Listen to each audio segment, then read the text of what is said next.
Just found my biggest piece of the day. Check this out.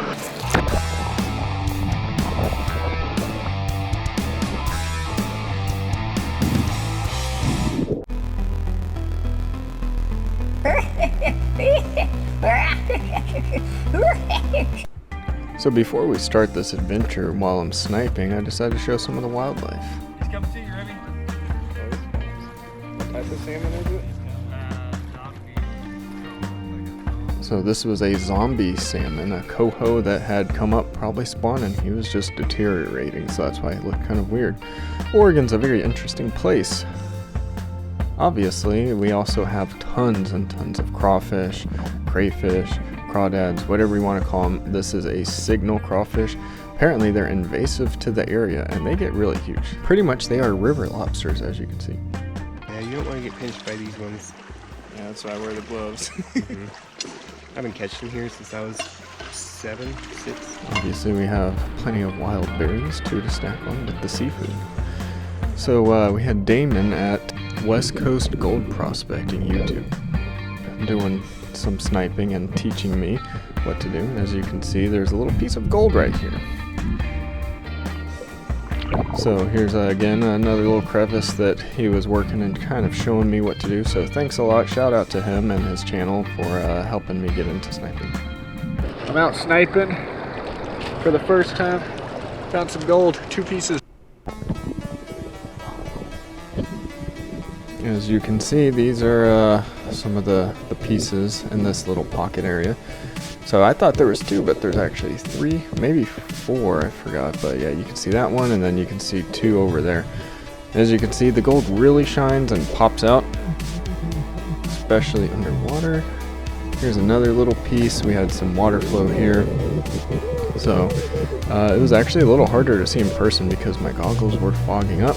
And sorry about the weird GoPro action going on because we have some of the foam covering that I had for soundproofing and windproofing kind of dangling away. So I moved out of the way. I was being all dumb trying to suck it up because I didn't know how to. But here's me doing some scraping, pretty much, you know, we got some cool artistic shots. And, you know, just fanning away. That's all you're doing is you're trying to clear the overburden, break apart stuff that's been cemented together. If stuff is tightly packed, then it's probably a good sign that there's going to be a good set of gold underneath. You don't want to find completely empty bedrock. So you're trying to find some area where heavies are depositing, break it up, kind of circulate it, get the heavy gold to drop to the bottom, and then just start gently fanning away once you get to the lighter material.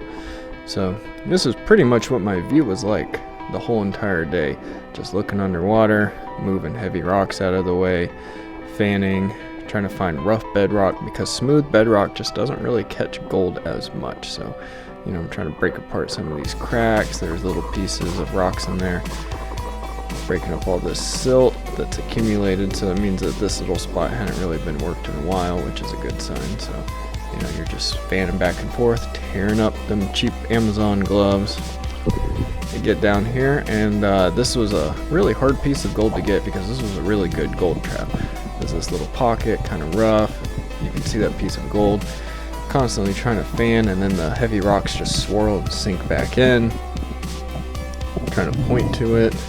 You guys can probably see the little shiny yellow piece, not the biggest piece, but you know, I got it stuck right there. And then my klutzy self comes out with the snuffer bottle. And ooh, that's its own technique, trying to snuffer up stuff underwater, especially with the plastic too. So we're back to just fanning some really nice bedrock. So the thing is, I've learned with sniping is sometimes the best gold is in spots that you're not expecting and spots that are super rough and look really good, like a good gold catch here. They just don't really catch any gold. So the whole game is to swipe away and just clear and get all the bedrock you can. Here's me trying to do a cool little thumbnail. Got to get that half water, half air shot with a cool thumbnail. I just found my biggest piece of the day. Check this out. This is the biggest piece of gold I got for the day. It was a picker. You can see that there's like a little fishing weight next to it, so obviously the heavies were dropping. I'm over here trying to pick it up. and make sure it's a picker, which by the way it is, but with the cheap gloves on it just wasn't getting picked up, plus it was in this little rough pocket, so I just couldn't get a good grip on it. But it is definitely a picker, the biggest picker I've personally got in my life. But you can see that's the size of it versus my finger. I don't even think that it was in a crevice. I was just breaking apart some overburden and then just fanning away, and so this just kind of sat there, so there wasn't even really much of a trap. So that just shows that you know, there's pretty good gold in the southern Oregon area. It's not just all about California. But yeah, this piece of gold, I was so stoked to find it.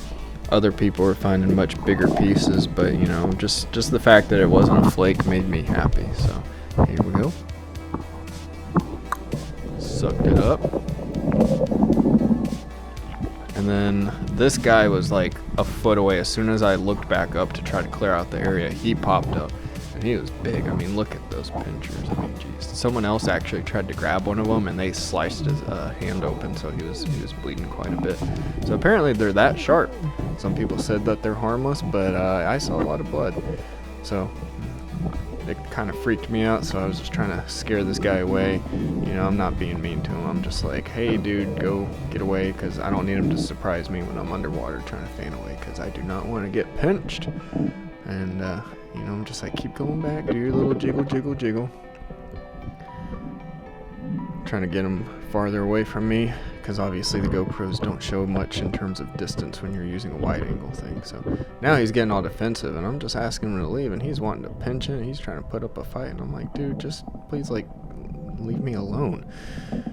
So I think I kept him away. So I continued to work my spot, and I found my final piece of gold for the day. And it was a nice size flake, you know, definitely not like a picker to go out with a bang for the day, but you know, it was a nice piece. It was in the same general area, and so I just had to suck it up. And by that time, I just kind of went into a little dry spell with gold, and then the day was over. So this is the gold I got from sniping. You can see little few pieces of wire gold, and then one really nice big chunky piece. I mean, it's 3D chunky.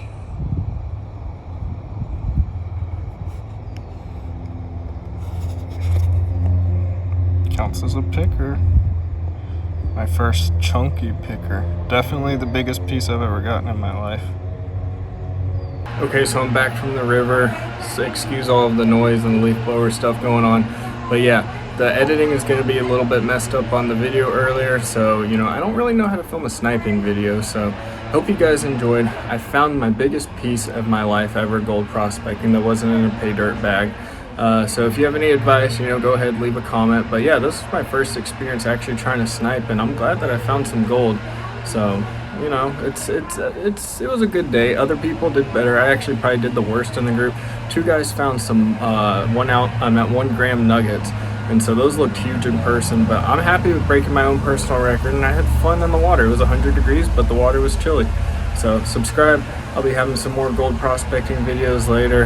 And again, leave comments if you have any advice. This was my first time sniping, maybe some advice for editing. It was really hectic. I was all up in the moment, so I was just kind of filming random stuff with the GoPro because it's my first time filming anything underwater. So yeah, sniping in Oregon, it's definitely fun, but ooh, I am sore, bruised all over, and I definitely need a few days to heal.